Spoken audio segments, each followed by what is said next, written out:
morning everyone. So today's post, the post for this week, is all about how to discover your motivation and then also to take some steps to begin to execute against that. Now, a number of the videos, a number of the blogs have actually covered quite a bit of this off already because it's looking at things like that big, hairy, ambitious goal. But what this does, it actually offers a little bit more different slant. It's kind of looking at the way that our brains may actually be geared and wired to both help us with executing on our motivations, on our passions, but then how, in contrast, some of the things that aren't as exciting actually become a kind of a real challenge and a real blocker for us. And we've probably all seen this in our day jobs, in our lives, in our personal lives, everywhere. Just because there's certain tasks that aren't as exciting as others. So the first point I'm going to mention is basically around the way that our brains work in this sense. And what we have to think is that we're basically on an uphill challenge, right? When it comes to some of those more mundane parts of executing on our passions, on our motivations. In any walk of life, in any career, any kind of personal situation, personal life, whatever, we will always come across things that are not very exciting. And this is where the challenge is, right? That our brains, they're wired to basically try and kind of get a stimulus, get a kick, do those things that are really exciting. It's that release of chemicals like dopamine in the brain. Now, those kind of things arise and come up when we do things that, might slightly interest us. And, that might be something like going and browsing Facebook and seeing what our friends are up to, or watching YouTube videos about dogs and cats, and all things like browsing sports sites and whatnot, doing things that we're mildly interested in. It all beats building a spreadsheet for like kind of our annual numbers, or kind of writing posts out that we're going to basically launch out onto social media and so on. These obviously differ per person. Like some people may absolutely love the spreadsheets, others may really, really dislike Facebook and so on. But you get the gist that, we've got this constant battle going on that, there'll be some of those really exciting tasks that really do grip us and really do motivate us. But then there'll also be those that don't. And it's figuring out those that don't, like how we can actually begin to kind of work around them. And there's a number of different ways that we can do this. So one, I kind of look back on when I spent some time as a yogi on retreat a couple of years ago. And one of the tasks that I was assigned was around the dishwasher. And it was basically loading and then emptying the dishwasher to then pass down the chain. And it was funnily enough because at home that is a task that, as I'm sure many others do somewhat dislike. But I started to think about it and I started to sit and reflect a little bit and think, well, the thing is, if it wasn't for me here doing this, then nobody would have clean cutlery. They'd have no clean plates. What would people's eating situation actually be like if it wasn't for me? So that actually begun to reframe things a little bit. And this is where some of these little tasks that you maybe don't like actually could be reframed a little bit. That if you start to associate what the outcome of that task is, however mundane it may be, then you may be actually looking at something much more motivating. It may be something that actually drives you that little bit more. And after all, we wouldn't really be doing these tasks if we didn't have to. So that's the other thing to think about, that they are actually one piece of the puzzle and contributing to that bigger picture. But basically, this is the challenge, because this is where procrastination potentially comes in. This is where, when we're faced with them, if we don't have the right frame of mind around these things, that, we kind of get distracted and do the things like going off on YouTube, going on Facebook, and kind of losing the time somewhat.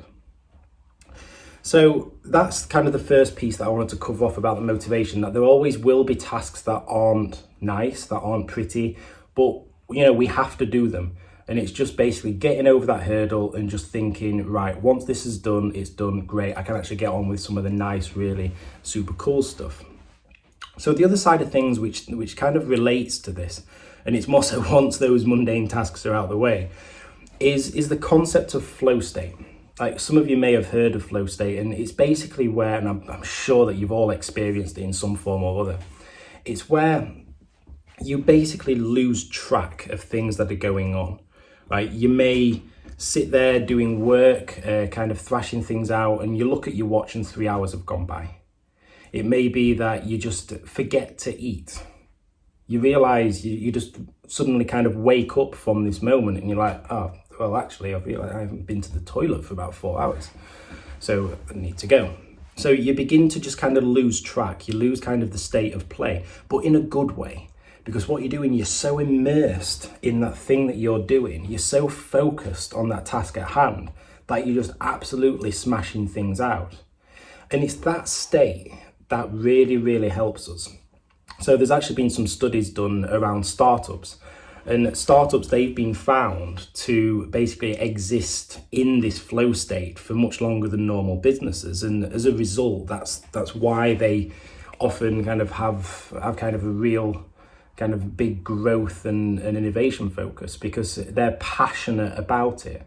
Whereas bigger businesses have sometimes lost a little bit of that edge, so sometimes struggle a little bit around things like ideas, innovation, and so forth. But the key here is about this flow state and how we can begin to both identify what gets us into a flow state and then also use it optimally to kind of get to where we need to do. So one of the key things with flow state, as I've mentioned, it's, at least for me, it's been things where I've been passionate about that topic and then I've looked down and realised that a number of hours have passed. Or it may be things of spending time with the family. When we always say time flies, that's probably a aftermath of you being in flow state. So one of the key things here, though, is about, so what is that passion?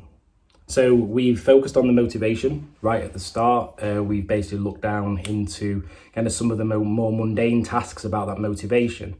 But to get into this flow state, it's figuring out what it is that you are passionate about. So just like we've covered off in other videos around the big, hairy, ambitious goal and so on, it's figuring out what it is that motivates you. So some of the things that we could potentially explore here. So just ask yourself the questions of, so what has recently energized you? What has recently really motivated you and has really piqued your interest? Maybe it's where you've sat there researching this thing for a long period of time. Maybe it's that you've sat there kind of watching a load of videos. Maybe it's just that you're just really interested in the topic, so you actually dive much deeper into it than normal. Another thing to think about is, so what if you've got an interest, so say your interest is running or mindfulness, what is it that others do in this space that you could potentially look to execute on, that you could look to potentially do? And then the other is, what is it that you actually love doing? So I mentioned a couple of examples there, but you may actually have something that you're really passionate about that you want to explore and do something, and you can begin to figure those things out.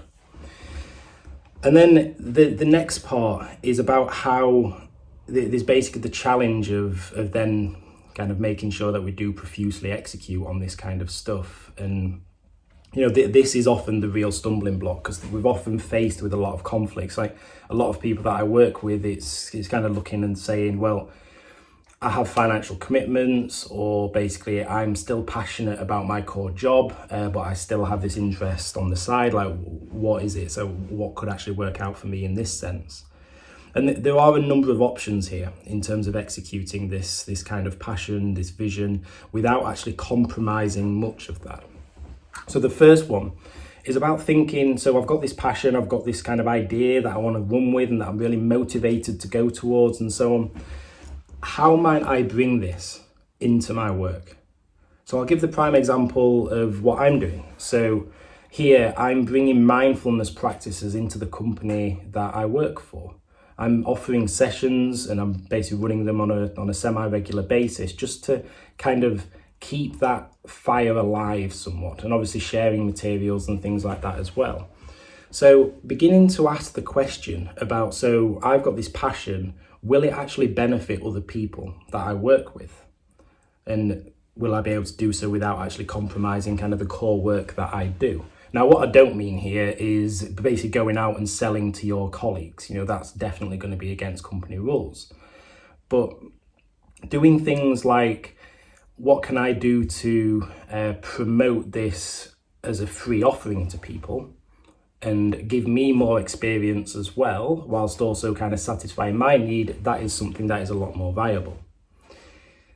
The next one is about naturally exploring other options. So if you do find as though you are a little bit of a kind of a crossroads there where you're not able to get that inroads with your current employer, then is it something that you actually look to transition to on a more full-time basis?